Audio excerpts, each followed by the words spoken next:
দশম শ্রেণীর রসায়নের সপ্তম অধ্যায়ের জারণ সংখ্যা নির্ণয় একটি গুরুত্বপূর্ণ অংশ এবং এই মৌলগুলোর জারণ সংখ্যা প্রায় সময়েই বোর্ড কোয়েশনে আসতেছে, অর্থাৎ এটা একাধিকবার আসছে, এটাও একাধিকবার আসছে, এটাও একাধিকবার বোর্ড কোয়েশনে আসছে। এই জন্য যদি আমরা এগুলো জারণ সংখ্যা ভালো করে নির্ণয় করতে পারি তাহলে প্রায় সকল জারণ সংখ্যা আমরা নির্ণয় করতে পারবো। তাহলে আমরা প্রথমে কি করব, HClO4 ক্লোরিনের জারণ সংখ্যা নির্ণয়ের কথা বলেছি, এটা আমরা বাহির করব। এখন তোমাকে মনে রাখতে হবে শুরুতে যে মৌলটা থাকবে তার জারণ সংখ্যা ধনাত্মক এবং তা হবে যোজনীর সমান, আর শেষে যে মৌলটা আছে তার জারণ সংখ্যা হবে ঋণাত্মক এবং তার যোজনীর সমান। শুরুতে আছে হাইড্রোজেনের যোজনী 1, এজন্য তার জারণ সংখ্যা হবে কি +1, আর মাঝে যে থাকবে তারটাকে আমরা x ধরে নেব। আর শেষে আছে অক্সিজেনের যোজনী হচ্ছে 2, অক্সিজেনের যোজনী কত 2, এজন্য জারণ সংখ্যা হবে -2। কিন্তু এখানে অক্সিজেন কয়জন আছে 4 জন, তাহলে আমরা 4 দিয়ে গুণ দিব।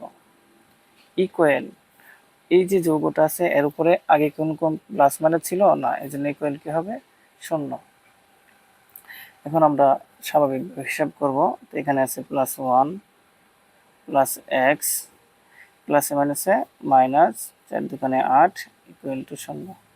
তাহলে x একের থেকে 8 বাদ দিলে থাকে -7 ইকুয়াল টু 0, বা x ইকুয়াল টু কি হবে +7।